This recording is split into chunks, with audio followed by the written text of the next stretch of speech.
The Floor Academy podcast is sponsored by Trelama, the trade labor marketplace, where businesses can find skilled trade labor, such as flooring installers, and where flooring installers and other skilled tradespeople can find permanent or project work. You can set up your profile at trelama.com, TRALAMA.com, or download the app from the Apple App Store or Google Play. And remember, Trelama is always free for skilled tradespeople. Welcome to the Floor Academy podcast. I'm your host, Kyle Hedin, owner of Illustrious Hardwoods in Mesa, Arizona. We're here to talk with flooring professionals from all over the country about the issues that matter to you. I want to encourage you to learn while you earn. This week's guest is Josh Funkhouser. Josh is a partner at Davidson and Funkhouser, a law firm in Scottsdale, Arizona. He specializes in business and real estate law. We look at the whys and hows of getting your business going the right way from the start, as well as how some items may be ever evolving. This is a conversation you won't want to miss. Stay tuned.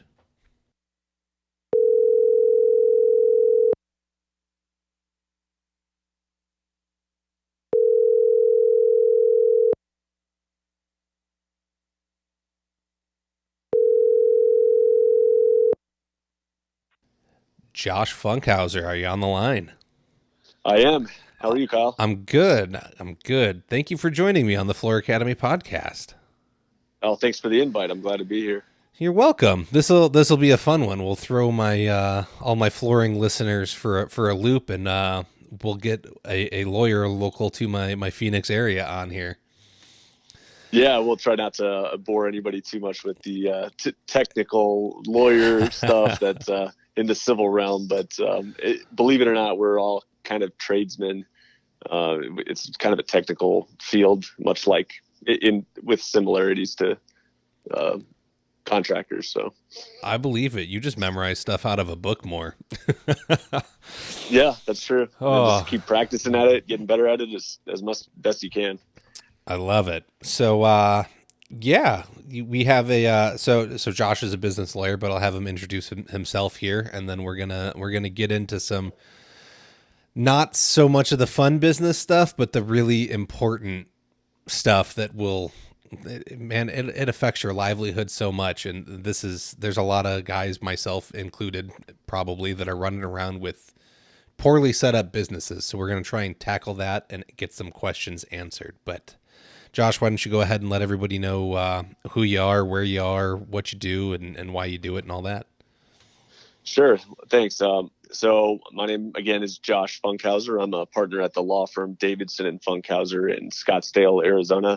We also have an office in Tyler, Texas, and I'm licensed in Texas, Ohio, and Arizona. So we handle primarily business and real estate law. So anything that has to do with contracts and disputes. So keeping our clients out of disputes is our primary goal. But if something bad happens and somebody comes along, we are glad to have the opportunity to try to clean up the mess and put the client in as favorable a position as possible. But I grew up in Phoenix, Arizona, went to Ohio for school, started my practice out there as a 1099 contractor attorney. And so I've been owning my own business since about 9 years ago. And so I'm a business owner as well. And we deal with all the administrative stuff that you have to as a business owner for ourselves. And then we try to help clients navigate the real technical stuff so that they can focus on what they do best, which is whether it's flooring, and you can get right down into that, into the why you went into business in the first place as to the contracting work. So yeah, I appreciate you having me on. Yeah. So, I mean, let's start it off real basic. Okay. So I'm working for somebody. This is how it usually goes. This is why somebody becomes they go out on their own in the contracting field. Employees generally get paid very badly, and employees are generally not paid as employees. They're paid as 1099 subcontractors when they should not be. So they see the boss's invoice to the client and they say, "Hey, how come I don't make $8,000? Like, why do you get $8,000 and you're only paying me $2,000 a week? Like, what's with that?" I want the $8,000. So they get frustrated, right? And then they go out on their own and they start talking to homeowners, and they're getting checks cut to them in their personal name. So now I essentially have this business, right? Like I'm out working. So start me off. What are my options from ground zero that I need to be looking at, considering to even protect myself? Sure. So as always, primarily you want to ensure that you're compliant with whatever local laws that are in place. So in Arizona, you've got the registrar of contractors, and you need to make sure you're licensed if you're in a trade that requires a license, as most do, and get the bond. And so that's at least your initial level of protection. After that, I would say speaking with a good insurance agent who can get you set up with protection for liability is extremely important. It's almost more important than setting up an entity structure to shield your personal assets from liability. Because even if you have that, and I'll talk about that entity structure in a minute, but even if you have that entity structure set up, if you get sued, it's expensive right out of the gate. And if you don't want to just walk away from your LLC and its assets, and it's not really an option, especially as you get more and more established. So having insurance in place is important, because that insurance can also, in a lot of situations, provide a defense to the claim, and then you're not coming out of pocket on attorneys. And so getting an appropriate level of insurance is at least something that needs to be heavily considered. And every situation is different, but that's I would say the first line of defense in a lot of cases is your insurance. And so once we get involved as the attorney, setting up what most people do now, most business owners, when they're just starting off, it's a small company, you don't have imminent plans of going public with your company, then you set up an LLC. So that's a limited liability company. And this is the hot structure at this point, but a limited liability company is essentially a separate legal entity that's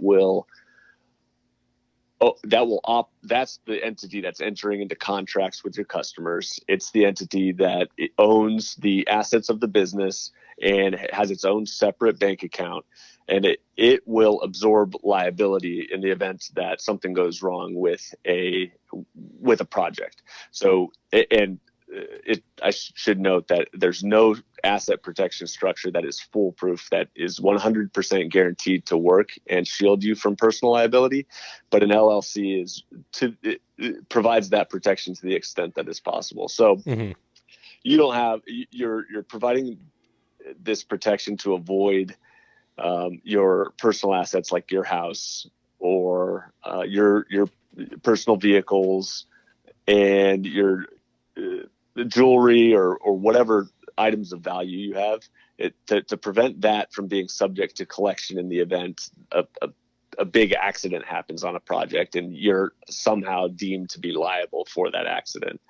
And so this by setting up the LLC and making sure you have a proper contract with the LLC, between the LLC and you as the owner, and then getting an employer identification number for tax purposes, that is very important to at least look into and consider doing. And almost always that's the route to take for a small business, at least starting out. Okay. So, and I'm with you. So when my local bank wouldn't even set up a business account with me until I had that EIN number. So essentially you're going to set up your LLC and you're going to apply for the EIN at the same time. And then you can go and, make all the rest of that happen. But getting the insurance, I 100% agree with. Insurance is cheap. Getting licensed, if it's required in your state, is generally really cheap. And then having a bond it's all cheap in the grand scheme of things. For the amount of money you're going to pay out versus the amount of money you can bring in, I'm 100% with you that's where you need to start. So we talked about, you're going to set up this limited liability corporation. It's there to shield you from as much damage as possible, so you're not losing things on the personal side. But I know a lot of guys won't even go about setting that up, and they're just out there operating as sole proprietors on their own. They continue to take checks in their own name. I don't want to put that risk out there for myself, but essentially you're just throwing everything you own out there on every job, are you not? Like, there's nothing protecting any of your personal assets when you operate that way. That's correct. You're kind of walking around a minefield. You don't know what you could step on that's really going to mess up your aspirations as a business owner and really your personal goals. So that could lead to bankruptcy that might otherwise be avoidable. And then some debts are not dischargeable in bankruptcy as well. So and typically those types of debts that aren't dischargeable in bankruptcy, they'll get through an LLC anyways. But as long as you're being honest and you're going about your business and you're not having a drunk driving accident on the job or committing a fraud, you've got substantial protection with a limited liability company, and rather than a sole proprietorship. And even a lot of people I see will register a trade name with the state, or really with the state is what I usually see. So registering a trade name, it says Bill's Construction, and they think that maybe this provides me the protection, but all that does is it gives everybody notice that you have reserved this name with the state, and that this is who you need to contact if you're going to sue Bill's Construction. It's the person who's registered as the owner. So setting up that LLC, and then if you're going to use a trade name, like you want to operate under a different name than the LLC, then you register it as owned by that LLC. Okay. And then you can also set up that DBA as well, that does business as, correct? That's correct. Okay. So, and I mean, I know what I paid a couple years ago. I don't know if the Arizona Corporation Commission has upped their rates, but I want to say it was like $50 to $75 to file, and for the processing, if I wanted like super quick processing, it was like another $50, and then it's like $80 to the paper to advertise in the business paper for like 3 weeks to say, hey, I set up my business. Every state's going to be different. I get that. But maybe like $200 of my own money and some frustrating time trying to make out paperwork I didn't understand. And I'm sure if I would have had someone like you do it, maybe I paid like $500.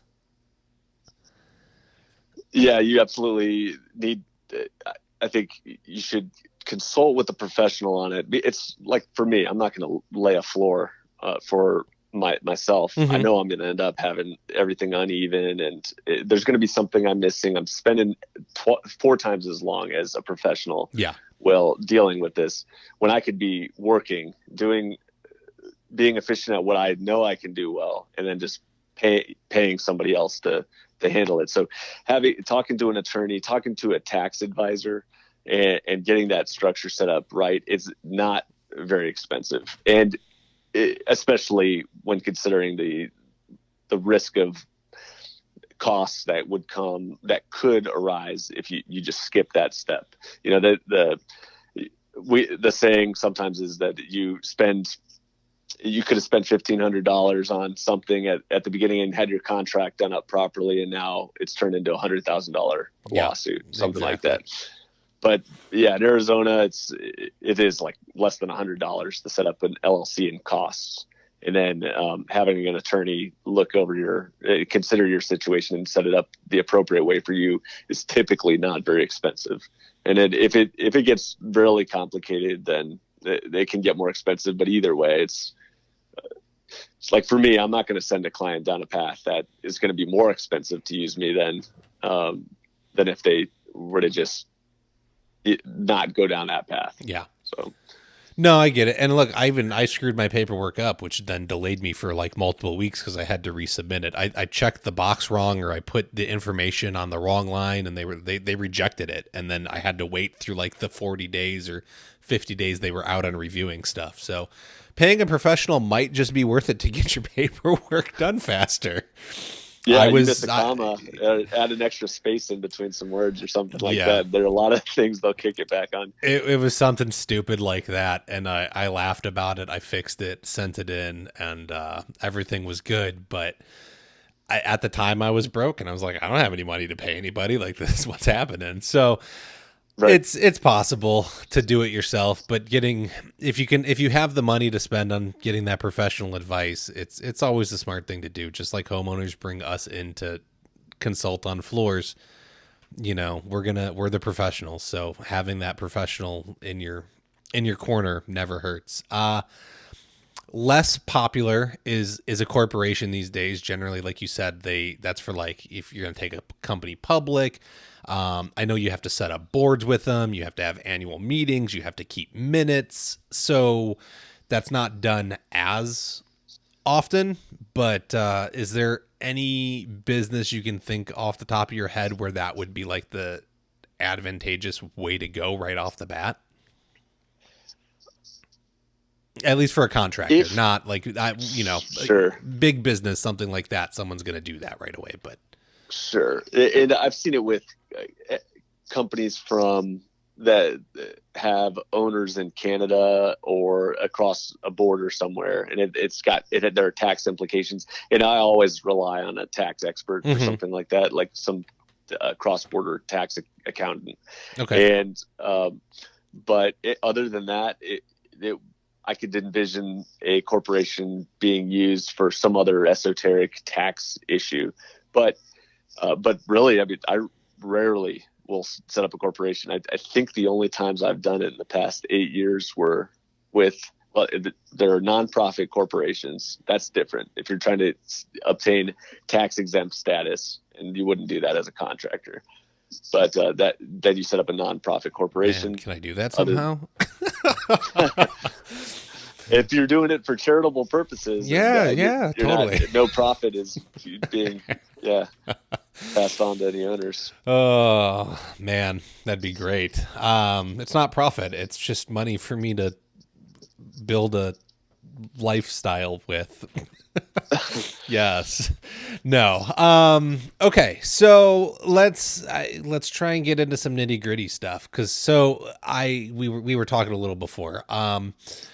And I know this is the case with probably a lot of people besides me. So I bought my truck and my trailer. They're in my personal name. And that probably should not be the case because they were purchased with company money. So they should probably be under the business name because they technically are on the books as assets. So if I go and I get in a wreck, I'm kind of screwed, am I not? Like that, the veil of protection from the LLC that should exist in that space, it no longer exists, is my understanding.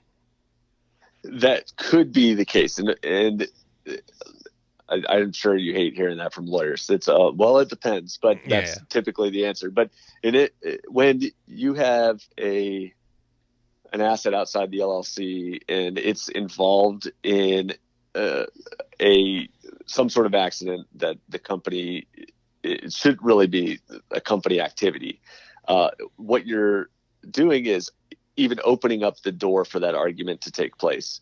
And so you could have an insurer denying your claim based on, you didn't have the right named insured on the insurance policy because it's really owned by this. And so you might jeopardize your insurance protection that your company insurance would otherwise provide.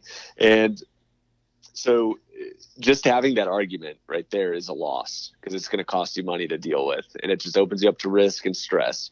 So having those assets in the LLC is a lot cleaner. Okay.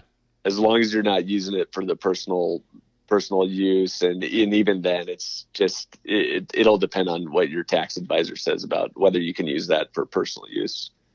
So you just, this is where it comes down to Everything's a business activity. So that's easy Right. enough. Where were you going? There's an estimate that way. Why do you have a four-wheeler on the back? They're way off in the desert. Yeah, and That's once you can start getting into a whole bunch of logic traps yeah. and litigation and some of the stuff that lawyers come up with to convince you of something that you wouldn't think of originally. Yeah, no, I It's get pretty it. crazy. It can always be.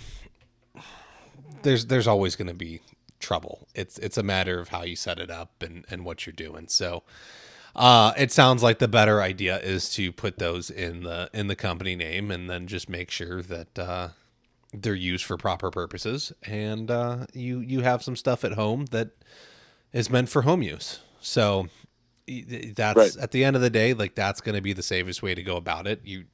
People bend the rules all the time, and you bend the rules, and you might get caught. Yeah, and it's kind of going back to that, just spending the money up front to make sure you're set up right. That's the reason you do it, is so you can sleep at night. Hopefully, you never have to Mm-hmm. invoke the LLC. Hopefully, you can make all of the problems with your customers right.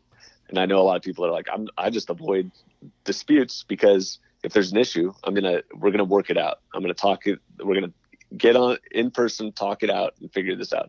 But I see the people come in who they're past that point and they've got all the problems coming up. So I have kind of a distorted view of how it goes, because I'm dealing with a bunch of negative situations. Yeah.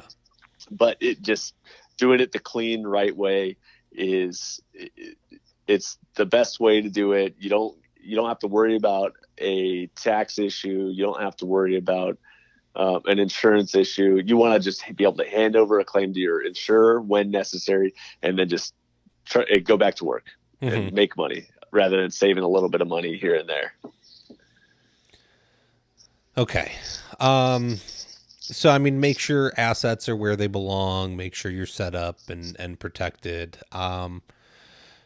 You're dealing with a lot of contracts. So are you writing up any contracts for business owners that, from leases to how essentially for me, like how the flooring project is going to go when payment terms are you doing any of that kind of work? Absolutely. Okay. Speaking about the LLC, you should have an operating agreement, and that's the agreement between the company and the owners. And it's also between the owners if you have multiple owners of the LLC. And that will dictate, well, what happens if we aren't agreeing anymore on how to operate this business. And it can deal with dissolving the company, splitting the assets, who's input what into the company for the capital expenditures. And so what are you entitled to upon liquidating this company? And rather than just having an uncertain term and having a he said, she said argument about, well, he promised that I would be the 75% owner or whatever it is. So really that having that operating agreement set up is important. Plus it can provide additional evidence that you're not violating the formalities of having an LLC set up. An LLC is simple. You register with the state, you have your EIN, you have your separate bank account, you have your operating agreement, and then you don't commingle funds, you don't commit fraud, and then you can generally maintain that liability protection. So having that operating agreement to show to the lawyer on the other side to say, look, this is a legitimate company, that's a valuable tool to have in your evidence chest. And so then when you get to contracts with your customers, you definitely let's get to that in a second, because now I have a question. Sure. So I don't have an operating agreement, but do I need? I'm a single member LLC, so do I need one? Is there an advantage to me having written out that, like, hey, I own 100% of the company. If I dissolve it, I'm essentially selling off everything to myself. I don't even know how that would go. Sure, if you don't have the operating agreement in most states, I believe most states. So Arizona and Ohio, you'll have you'll just revert to the statute, which is just the law, the written law that the governor has signed, that deals with the relationship between the members, the owners of the LLC. So that's going to govern the relationship between the owners. And there's some things that you may want to change depending on your situation. So you have this written agreement. But again, avoiding arguments in court is important. So having evidence because you want it to just be clear cut. You want the other side to say, yeah, everything's in order. You set the company up, and it was, you were serious about setting this company up. So that could provide an advantage to you. It could be irrelevant if a lawsuit ever comes down the pipeline. It could just not matter. Nobody's going to make an issue of it. But I think it doesn't take a whole lot to get one done. And if you're sole owner of an LLC, and just get it done right, just in case it's really important later. Now, if you have multiple owners, I would say you definitely are almost always going to want to have a written agreement so that it's really clear. And if a dispute arises between you two, I've had clients who said, like, we had a dispute, and then we said, well, what does the operating agreement say about this? And they went and looked at it like, well, it is pretty clear. So that resolves that. And then they're done. They don't have to fight about anything. They're like, well, we did agree on it this way. So just avoiding those disputes and planning for the eventual dissolution of the company is really valuable. You have to plan for the future, even if that's not the future you intend for. And I 100% agree. You know, I've see a lot of people diss partnerships and that they always fail and this, that, and the other thing. And it's true a lot too. But I mean, you can look at the successful marriage rate and, the divorce rate. Yeah. Partnerships are hard. They take a lot of work. And so if you're going to get in one in business, it's the same as being married to a spouse, and, it ain't going to be easy. So you might as well have as much in your corner to help you navigate the relationship as best as possible and come up with solutions before they occur. So I agree with what you're saying. It's just smart. Yeah. Along with that analogy, you prepare the operating agreement for the divorce, not for the honeymoon. Love it. Okay. So no matter what, it's probably a good idea to have one written up just to be safe. You never know. You just never know what's going to happen. So to have an operating agreement, to have that partnership agreement written up of how things are going to go, if that's the road you're going down, you get your ducks in a row. You know, if you're going to sit there and install floors correctly, look, we have to stop playing business people as contractors, and we have the hand skills. I get that. We're really good at that aspect, but you can't play businessman or businesswoman anymore. You got to get serious about it, because the minute you started taking checks, you became a business. And if you're not going to do that part right, you might as well go back to being an employee for somebody and let them handle it. If you don't want to do that role, that's my opinion, and I'm sticking to it. So, Sure. What are we doing now? You know, we did start taking these checks, and I need to get a contract. I know this. I talked to a law firm years ago and got a quote and said, I'll get to it. And I keep saying I'll get to it. I got the email in my inbox telling me how much it's going to be. Never done anything about it still. Bought a ton of other tools and spent that money over and over again. So essentially, I'm sending out an estimate, right? And I detail out the work I'm going to do, what it's going to cost, when I want to be paid, how they can pay. They agree to it. I don't get anything signed. I just have this email saying like, yeah, let's go ahead, or a text message that says, yeah, let's do it. And then I take a deposit. I send them an invoice showing that they paid on it. And then the job finishes up. We walk the job. Everything looks good. They give me another check. I give them an invoice that says paid in full.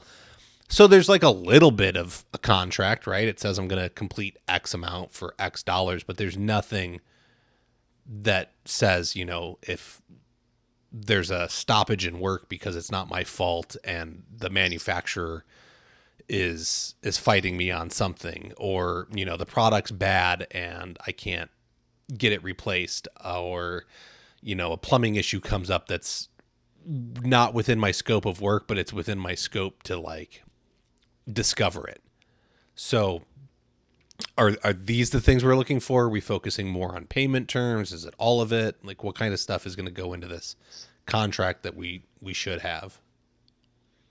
So I think the most important aspects of your contract with your customers would be payment terms and ensuring that all change orders are in writing, because that is constantly litigated dispute about change orders. And so we didn't know it was going to cost more to have this do this additional backsplash or whatever. Yeah. And so it wasn't clear to us. And then you've got a he said, she said again, and you're wondering, well, okay, so what are we going to have to do to figure out what the truth is? What did the parties really agree on here? We're going to have to go through depositions and discovery in court, or not in court, but in a lawsuit to establish. And then you've got to figure out, well, what is the judge going to believe? What's the jury going to believe? And because they have to decide what the terms of the contract were.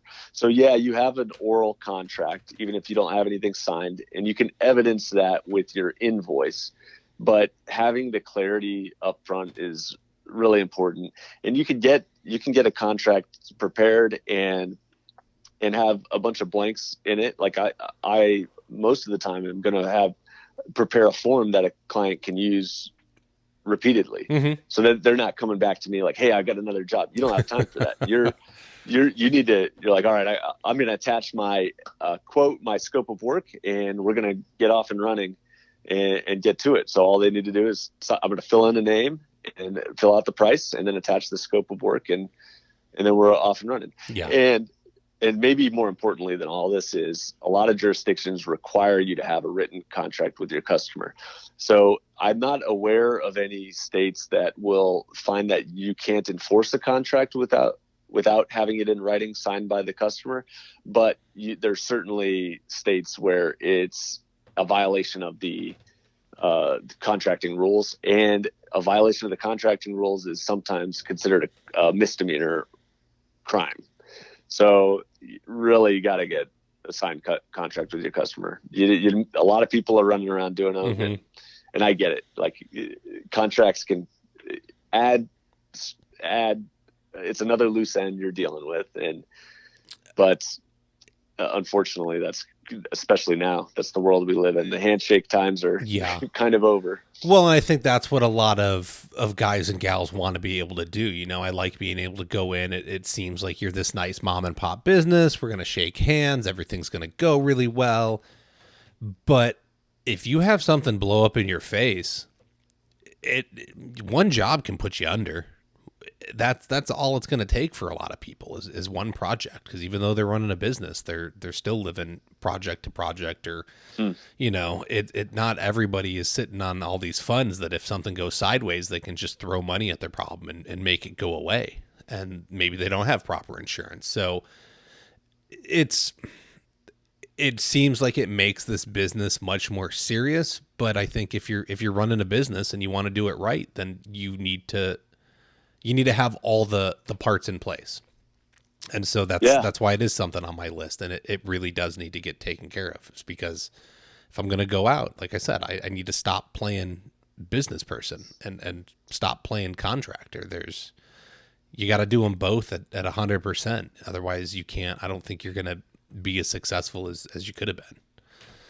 Yeah, that's a good point. You could have 10 projects go fine with no written contract, and then all of a sudden you get one that it kind of wipes out your gains from all those other contracts. One will wipe out more than 10 projects a lot of times, but having that clarity too, where people can look at a written agreement and be like, oh, I never even thought about that. What do we do in the event that we need to upgrade this or that? Or are these allowances that you're including in the contract, or and what kind of contract is this? Is this cost plus, or is this time and materials? And just what kind of contract do we even have here? Sometimes people are just like, well, I just assume that this thing is going to go great, and I understand that. I know I'm not innocent of having that just kind of rolling with it when it comes to contractors stuff like that. So it can happen. I mean, I had a project go sideways a couple months ago, and it there wasn't anything. There wasn't a change order for some work that needed to be completed, and it did end up causing a little bit of a dispute, and we were able to remedy that and come to an agreement. But had I had a properly written up change order sitting on my dashboard waiting to go, I could have taken a picture of it, sent it off, had them print it out at work and sign it and email it back to me, and that's that. So it just makes sense to document everything, because like you said, we do live in that's just the world these days. There's not handshake deals don't happen anymore. I can't go down to the bank and Fred knows that I'm this pretty successful flooring guy and I need a loan to get a new truck. We're not going to just shake hands and give me the loan, even though I'm struggling a little bit right now. Like, they're going to run my credit. They're going to look at how much I got in the bank. They're going to look at my assets, and they're going to say, nah, man, the numbers don't make sense. You don't get a loan. So you can't, you're risking too much every day. You're just throwing your business on the line and hoping you get to keep what's in your bank account by not operating properly.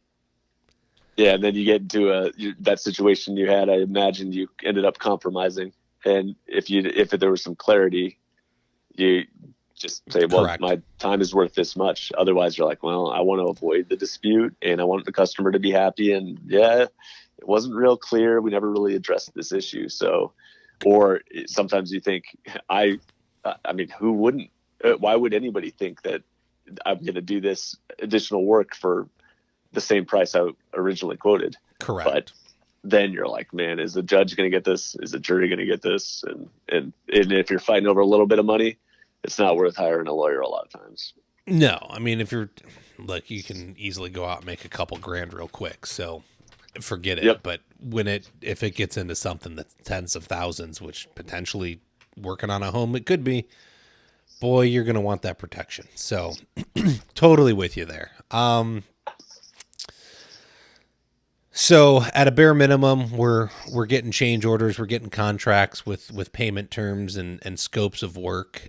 Anything else that needs to be in there? Are we, one of the things I know that could be pointed at is you're moving people's furniture, right? Like, this is something that I try not to. I tell everybody, like, hey, you got to move furniture yourself unless they absolutely need me to, because now I pick up, grandma's hutch that's 120 years old, and my guy's helping me, and we bump the wall and we put a dent in it. Well, yeah. Man, I'm not a mover. My insurance might not even cover me touching furniture. That's a question for my insurance guy. Yeah. And I don't want to be held responsible. Like, I didn't want to move it to begin with, but here I am doing it. So can we put stuff like that in contracts where, like, hey, look, I move it and you pay me, but I'm not responsible for damages? Is that stuff we're looking to do? Sure. Yeah, you could put any terms like that in there, or if you want to say, I'm not going to move anything, you need to make sure that everything is clear and I have reasonable access to the workspace. Mm-hmm. Then that is probably preferable rather than relying on a shifting of liability, because then a lot of times you can't discharge your liability for what would be considered willful negligence, or but again, insurance is important for something like that, and trying to avoid, to the extent you can, even relying on that shifting of responsibility is important. Mm-hmm.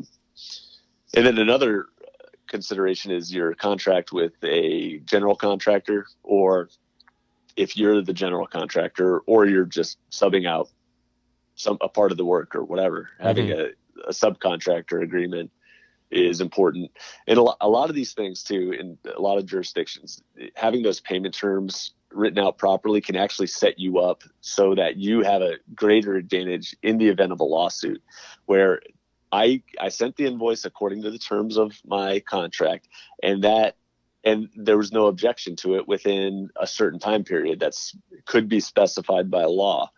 So if it's a lot of times, in order to avail yourself of a provision like that, you actually have to have language in your contract. And I'll say in some jurisdictions. So like Arizona, you want to make sure you have your Prompt Pay Act language in your contract so that you can say, I sent the invoice, there was no objection. Because a lot of people, they wait till the end of the project and all of a sudden they're having buyer's remorse or something. Yeah. And then they start claiming you did making excuses for, you did this wrong and you never told me about this. And you say, well, why didn't you object when I actually did the work?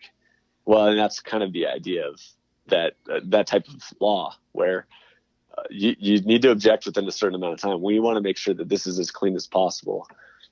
So that's one consideration. And then construction is just, it can turn into a mess no matter what you do. Like I'm sure most of your listeners and you have seen where one sub is getting blamed for damaging something that another sub damaged, or that maybe even the homeowner damaged. So when you're talking about moving furniture and there's a scrape along something and I know it was the plumber or whatever. And you're like, well, no, it was the tile guy those types of things. And so again, it's insurance and it's kind of trying to think on your feet, and you do the best you can with these contracts, but really just having as solid a practices as you can, just being honest and good at what you do is really important. No, totally. I mean, look, you got to start somewhere, right? I know there's a lot of groups online that I participate in on Facebook, and it's a bunch of flooring guys going back and forth, and we talk shop and trade pictures and all kinds of stuff. But a lot of times it'll get into, hey, can I take a look at somebody's contract? Or, hey, if nobody has one, like, I'll send you mine. I'm like, yeah, you're going to want to get that looked over because it may not like apply in your state, or you're going to want to make changes. So the thing is you may not get everything right the first time, but if you do have a dispute down the road, you can always update your contract to reflect that new language so you don't run into that problem again. It's not once it's written, it's set in stone. These things can evolve over time too. So you don't have to necessarily get it right out the box. It's gonna live and grow with your business as you grow and adapt to what's going on. So there is an advantage there as well. It can be ever changing. Right. And that goes to the lawyer as a tradesman as well. Like that's part of how we've developed our agreements, is because we've seen the problems that come up and we're like, that would be a really good provision to have in a contract to avoid this type of situation. Mm-hmm. And so going through lawsuits and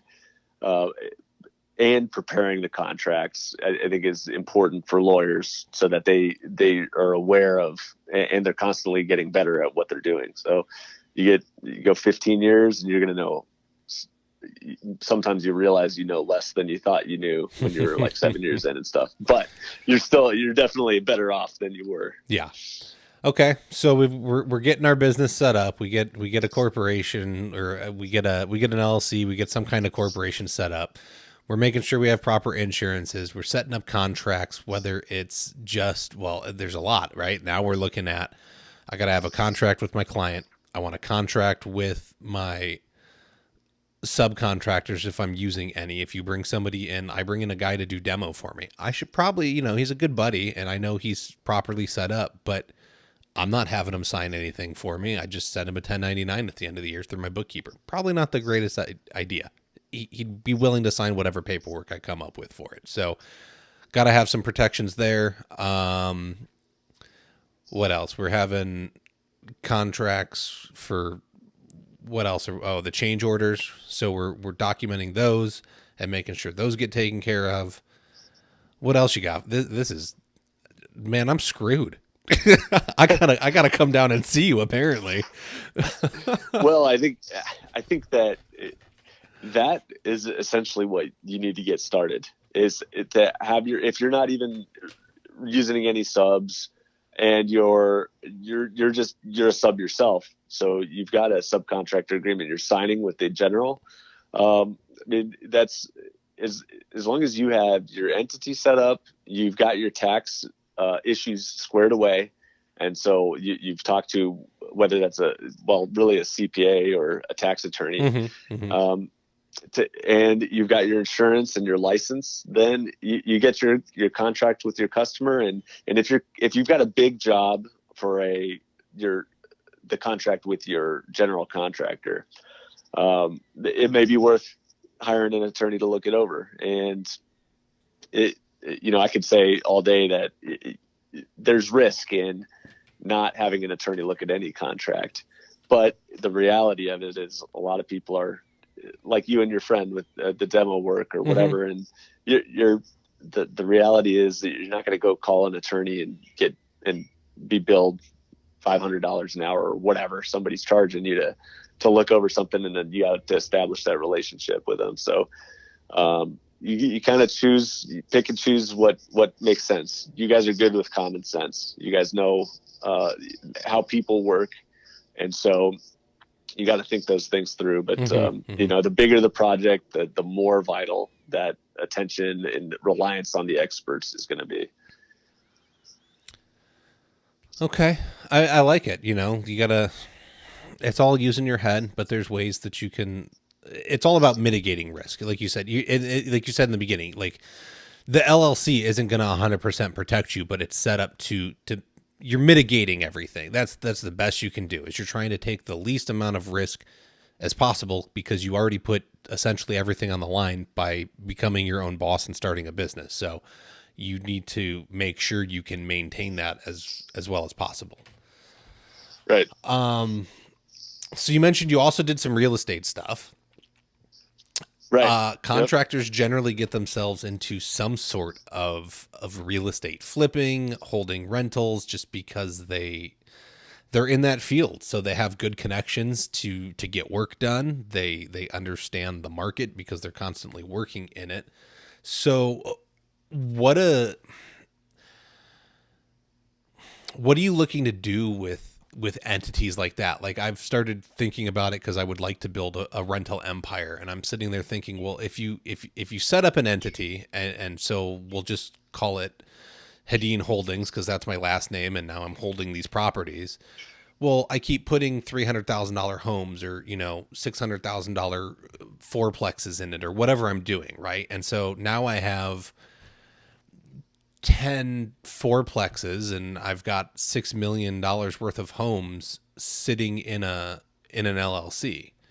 But if one renter has something go wrong, that's $6 million worth of home that's at stake. So is there, like, would you, tax wise, it wouldn't make sense to have an LLC for every property, because then I have to pay my tax guy to process every single LLC. But do people like set up smaller ones per, like, do they like bundle things and there's like a main corporation over things, or like what kind of structures are you seeing with that? So it's getting back to mitigating risk and diversifying your risk. The way to diversify your risk the most would be to have each property in a separate entity. Mm-hmm. And I believe tax wise that shouldn't be too much, shouldn't have too much difficulty, because they are pass-through entities, and you would get a K1 from the LLC, and that's something they clarify with a tax advisor. And what I'll do with a client who has multiple rental properties is coordinate with their CPA and say, okay, let's get this set up the best way. Sometimes what they'll do is they'll have one LLC owned by the individual, and that LLC will own all of the other LLCs. So you have this. Mm-hmm. That way rent is coming in and it's all going to that parent LLC, the one that's actually owned by the individual. Yeah. And then you can pay out distributions from that entity to the individual, and it kind of simplifies your bookkeeping processes that way, and payroll and things like that. So, so that often makes sense when you have these rental properties, but but you're right. I mean, if you have all of them in one LLC, that one LLC is all of its assets are subject to collection for liability for any one of those projects. So I've had clients too who said, I don't want to have multiple LLCs. I'm just going to do, or I don't want to have too many. So I'm going to do 2 properties per LLC. Yeah. And that's that business decision. That's the risk you're taking. Like if you don't want to pay to set up those separate LLCs, I can understand. I mean, I get why they're trying to kind of reduce their expenses, but in other states too, you can do series LLCs. I don't think Arizona's ready for or has approved that yet, but in a lot of states there are series LLCs, and you can actually just do a little compartmentalized LLC.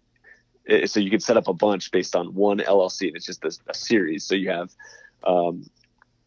Bill's Construction LLC 1 and 2 and 3 and 4, and it kind of simplifies in order to address that issue of trying to avoid overcomplicating your life while at the same time allowing you to diversify your risk.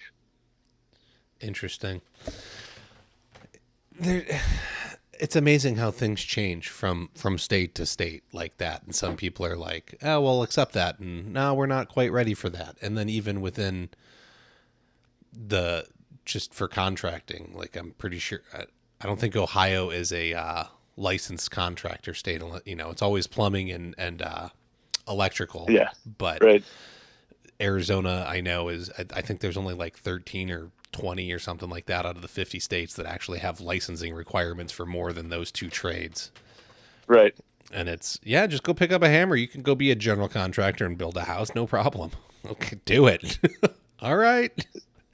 Yeah. And a lot of these states, I mean, a lot of it's just competing with each other. You set up these series LLCs, like Delaware was the original corporation state that's where everything was set up because it was,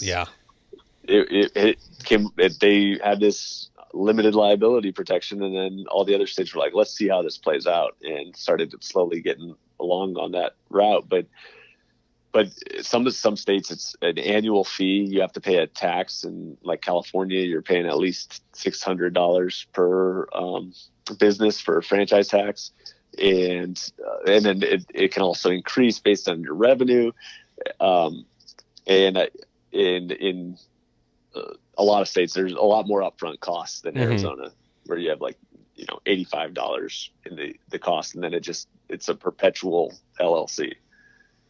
Which, I mean, it's pretty easy down here. I can't complain. That's for sure. It's set it up and it's done until you decide to file the paperwork with the newspaper and run it for 3 weeks again, saying I've dissolved this entity, or I've changed this entity somehow. So. Yeah. But it is a shock. Like when I came from Ohio out to Arizona, and then just learning what all the intricacies of the registrar of contractors are out here. It's just a different world. Correct. Well, you mentioned earlier that a lot of the stuff with contracting is a misdemeanor, and that always surprises me, in that these guys can run around as unlicensed contractors down here, rob people of thousands of dollars, and they're like slapped on the wrist with a misdemeanor. And I'm like, but no, they put people at so much risk, and it doesn't make sense for it to be such a small crime, in my opinion. It's like a slap on the wrist. But then I'm not sure. I'd have to look back on the felony status. I mean, because you could run into a theft in a situation where you take money, do any work, and then you could have a felony level. But and then you also have a lot of things that fall into it, like not having your contract in writing signed. But yeah, coming up with the laws to try to fix all the problems with the world is definitely a tricky situation. Oh, somebody will get it one by one, right? Oh, that happened. We'll have to fix this. Oh, that happened. We'll make this rule. So, yep. Somebody do something. Pass another law. We're getting there. I mean, can you think of anything that I look, I know this is a general overview. Like we can't get into each person's individual specifics. And obviously I get the privilege of being the guy asking the questions so we can get into some of mine, but that's where the thoughts come from. And they're generally pretty good for everybody. But is there anything that we need to cover that we missed? No, I think that's generally a good overview of everything, and I'll just say that addressing some of these issues that you don't want to deal with, you just want to get out there and get to work and do what you do best. Once you address those issues and you start to realize it's not as complicated as it might seem, and there's some upfront expense, but there's peace of mind that comes with it, and you will learn a lot more, and you'll be a greater asset to your colleagues and family to be able to spot those issues. And like, I sat down with a professional for tax reasons or whatever, and like, this is an issue. You should go before this thing gets out of hand. You probably want to sit down with somebody, make an appointment, and really get that tailored advice to your specific situation. Mm-hmm. And there's a lot of competition out there too to provide these services for contractors. So it's not tens of thousands of dollars for just getting set up. Yeah, I mean, look, you can go on it's like LegalZoom or something like that. Don't do that. Go find somebody local to your area, but you can go online and have legal entities do it, or they're probably having paralegals that are working in that state do it. But you got options, but it's like you said earlier, right? The $500 you're going to spend on like a contract, or maybe you spend $1,500 on getting a contract written up or something, or a couple hundred to form the entity. What's that going to save you on the back end if and when a problem arises? $500 now could save you $50,000 later in trouble, and it's just done and dealt with, and you throw $1,000 at it instead of the 50,000. That's a way better deal. Sure. And I think just having that, you can kind of show those who you're dealing with, whether it's other contractors or your customers, that you try to do things the right way. You're not cutting corners. You've got a legitimate contract that is clear. That's our deal. Is we want to help you put a deal together. If you can put it together and it's not something that's extremely objectionable, mm-hmm. we want to help you. We don't want to get in the way of that situation. So setting something up that's nice and clear and not a whole bunch of legal jargon in it that's an important. Yeah, no, I think goal. that's the key is, we were talking about handshake deals before, is people say like, I'm going to do this, we're going to do that, we're going to shake, we're going to walk away. If you can lay out a document that's fairly simple, straightforward, does the same thing, it is going to separate you from your quote unquote competitors out there. It's going to differentiate you from all the other contractors around because you're doing something different from them, and it's going to help you look a little bit different. If it comes down to a couple $100 difference between, Jim Bob in a beat up truck and you, that contract might be the thing that puts you over the top and is worth the extra $200 because they're going to feel more safe with you than Jim Bob driving his beat up truck around and he doesn't have anything in place. So yeah, they like shaking hands, but that contract that's the professional thing that's just going to put you over the top and really help you close the deal. I mean, it could go the other way. They could say, you're too serious for me and I like Jim Bob and his handshake, but I bet you more times than not, the contract puts you over the top because other people don't have them. Sure. So, all right. You're here in Phoenix. You're in Ohio. You mentioned one other place, and I forget, Texas. You're licensed in Texas as well. So, if you are in those three states, I know I have friends in Ohio. I got a bunch of friends in Ohio. I've got friends in Texas, and I know I got friends here. So, you reach out to Josh. You get yourself set up right. And if you are elsewhere, you're on your own. You gotta go look. Now, I will say that I was previously in a BNI networking group. It's and I'm still part of the Arizona Facebook group page. And so whenever I have these outside the flooring contractors like episodes, that's the group I go to because I know I'm going to find a super solid person to talk to about it. So I would recommend starting there. So there's a free plug for BNI. I should probably go try and get some sponsorship. Talk to Mr. Miser about that. But yeah, and if I can go, well, go ahead. Sorry, I was just going to say that if I can, anybody has any questions, and I would be happy to help to the extent I can. And if you're looking for something in Ohio or Texas, I can also try to, if I can't help with something, then try to help you find somebody that's a good fit for you or anything like that. But our firm can be found online at davidsonlaw.net. So that has our contact information if you're interested. But awesome. No, I very much appreciate it. All right, Josh. I mean, I think that's gonna do it unless you got any other nuggets. But like I said, I think we got that general base covered. Obviously, everyone is a separate case and needs to get a consult on their direct problems and how they're set up and running and what they need. But I appreciate it, man. Your time is very valuable, and you've been more than generous with it, for sure. Oh, it's my pleasure. Thanks for having me on. I really appreciate it. You're welcome. I mean, hopefully we talk soon. I'm not kidding. I think I need to set up an appointment and get down there. Yeah, I'd be happy to. So grab lunch or whatever. And okay. Talk it over. Awesome. Thank you very much. All right. Thank you. That's all the time we have for this week. To keep the conversation going, head on over to the Floor Academy Facebook group. Be sure to subscribe so you can hear each and every episode. We can be found on Apple Podcasts, Stitcher, Spotify, iHeartRadio, Google Podcasts, and most major podcast directories. Don't forget to leave a review and let us know what you think about the show.